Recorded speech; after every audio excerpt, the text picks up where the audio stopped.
तो आज बात करते हैं भारत के एक ऐसे जबरदस्त बूम की जो शायद सुर्खियों में उतना नहीं है, लेकिन हमारी डिजिटल जिंदगी के रीढ़ है। ये है डेटा सेंटर बूम। अच्छा, कभी सोचा है कि हम दिन भर में व्हाट्सएप, इंस्टाग्राम या एआई पर जो कुछ भी करते हैं, वो सारा का सारा डेटा जाता कहाँ है? यही डेटा आज की डिजिटल इकोनॉमी का तेल है और इसे संभालने के लिए एक बहुत बड़े इंफ्रास्ट्रक्चर की जरूरत है। तो चलिए आज इसी पूरे इकोसिस्टम को डिकोड करते हैं। अच्छा, तो असल कहानी या कहूं कि असली मौका यहीं से शुरू होता है। स्क्रीन पर देखिए, ये आंकड़े चौंकाने वाले हैं। हम भारतीय दुनिया का 20% डेटा बना रहे हैं, लेकिन उसे स्टोर करने की जो ग्लोबल कैपेसिटी है, उसमें हमारा हिस्सा सिर्फ 3% है। मतलब 20% डेटा के लिए सिर्फ 3% जगह। समझ रहे हैं ये कितना बड़ा डिस्कनेक्ट है? और यही गैप इस इंडस्ट्री के लिए एक बहुत बहुत बड़ा अवसर बन गया है। तो ये डेटा सेंटर्स हैं क्या भला?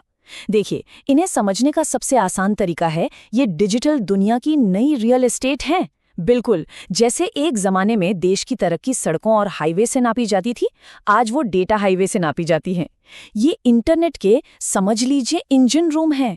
हर यूपीआई पेमेंट, हर क्लाउड पर सेव हुई फोटो, सब कुछ इन्हीं डेटा सेंटर्स की वजह से मुमकिन है।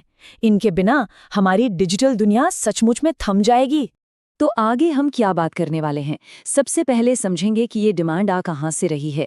फिर पूरे इकोसिस्टम को मैप करेंगे, निवेश के अलग अलग तरीकों को देखेंगे, इसमें क्या जोखिम है उस पर भी नज़र डालेंगे, और आखिर में देखेंगे कि हमारे लिए इसमें क्या टेक अवे है। तो चलिए शुरू करते हैं पहले सवाल से। आखिर इतनी जबरदस्त डिमांड आ कहाँ से रही है? इसके पीछे कुछ बहुत ही मजबूत ड्राइवर्स हैं जो इंडिया के डिजिटल फ्यूचर को शेप कर रहे हैं।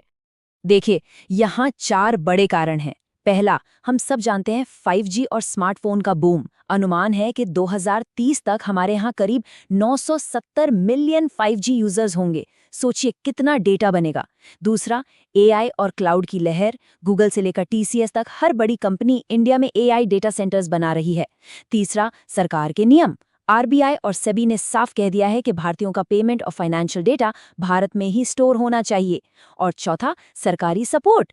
राज्य सरकारें बिजली सब्सिडी देकर कंपनियों को बुला रही हैं कि आओ हमारे यहाँ डेटा सेंटर लगाओ। अच्छा, डिमांड तो समझ आ गई, पर इस खेल के खिलाड़ी कौन है और ये पैसा कैसे बनाते हैं? चलिए अब इस पूरे इकोसिस्टम को समझते हैं, क्योंकि ये कोई एक सीधी सादी इंडस्ट्री नहीं है। यहाँ हर कंपनी का अपना एक अलग रोल है। तो सबसे पहले आती है इस इकोसिस्टम की नींव, मतलब इंफ्रास्ट्रक्चर बैकबोन। यहाँ एक नाम है अनंतराज लिमिटेड। इसे ऐसे समझिए कि ये कंपनी डेटा सेंटर्स के लिए जमीन और बिल्डिंग तैयार कर रही है। ये एक तरह से डिजिटल रियल एस्टेट डेवलपर हैं। मानेसर, पंचकुला जैसी जगहों पर बड़े बड़े डेटा सेंटर पार्क बना रहे हैं, जिन्हें बाद में बड़ी कंपनियों को किराए पर दिया जाएगा, और इससे इन्हें मिलती है एक स्थिर रेगुलर किराए की इनकम। अब ये स्लाइड बहुत जरूरी है, क्योंकि ये इस पूरे बिजनेस के 4 अलग अलग मॉडल्स को समझाती है। पहला है कोलोकेशन, मतलब कंपनी सिर्फ जगह और बिजली किराए पर देती है, जैसे सिफी या एयरटेल का एक्स्ट्रा।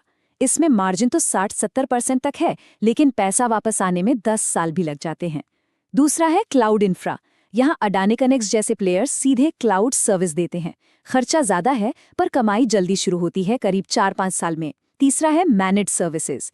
इसमें ब्लैक बॉक्स जैसी कंपनियां क्लाइंट्स का पूरा आईटी तामझाम संभालती हैं। और चौथा है एज सेंटर्स। ये छोटे लोकल सेंटर्स होते हैं जो फास्ट सर्विस के लिए बनाए जाते हैं। क्लाउड इंफ्रा में अडानी एंटरप्राइजेस का मॉडल एकदम अलग और मजबूत है। क्यों? क्योंकि उनके पास अपनी जमीन है, अपनी पावर सप्लाई है और अपनी ही रिन्यूएबल एनर्जी है। अब देखिए, डेटा सेंटर का सबसे बड़ा खर्चा बिजली का ही होता है, और अडानी इसी खर्चे को कंट्रोल कर रहा है। अपने जॉइंट वेंचर अडानी कनेक्ट्स के साथ वो बहुत तेजी से इस स्पेस में आगे बढ़ रहे हैं। ये एक पूरी तरह से इंटीग्रेटेड गेम है।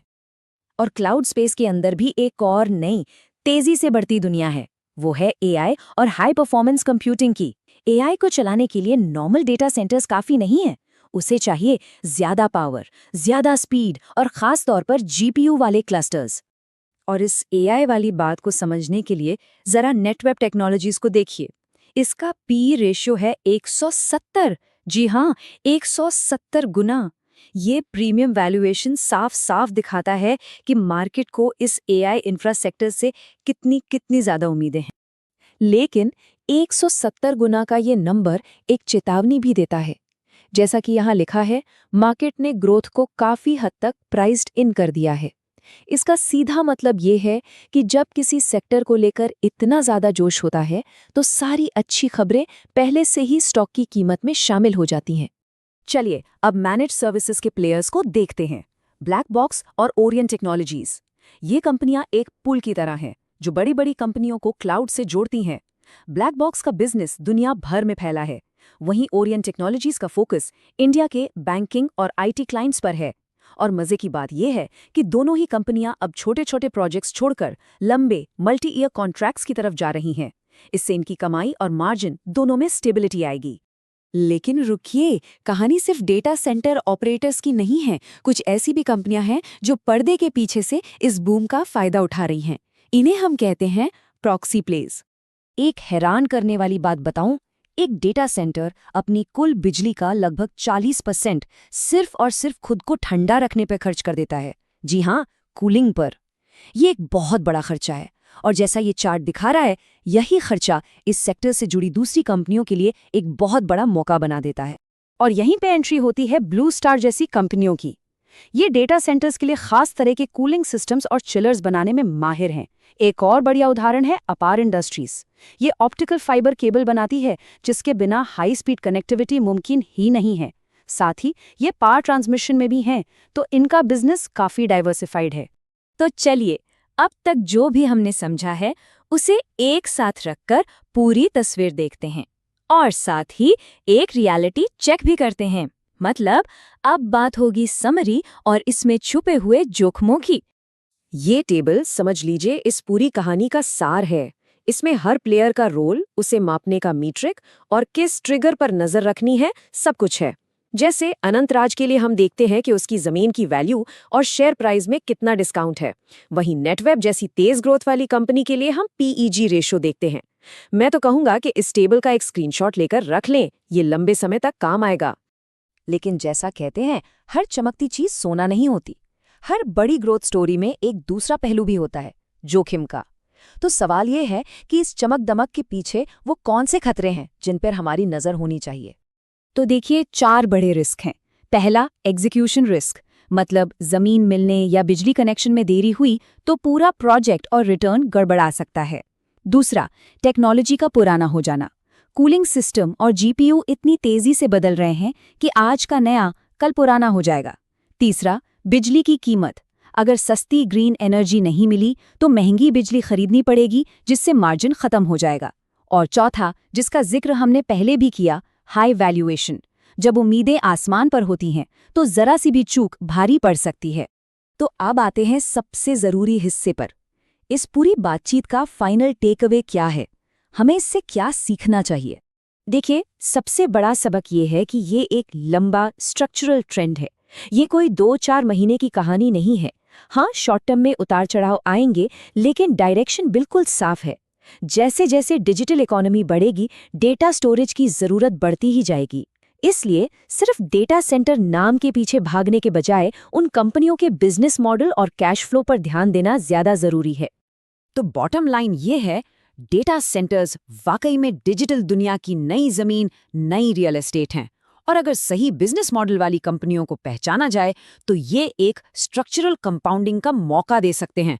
तो ये था भारत के डेटा सेंटर बूम का पूरा विश्लेषण। एक ऐसा सेक्टर जो आने वाले सालों में भारत के डिजिटल भविष्य को आकार देगा। लेकिन एक जरूरी बात हमेशा याद रखें, सिक्योरिटीज मार्केट में निवेश बाजार के जोखिमों के अधीन होता है। निवेश करने से पहले सभी संबंधित दस्तावेजों को ध्यान से जरूर पढ़ें। यह जानकारी सिर्फ सूचना के लिए है। मिलते हैं अगली बार।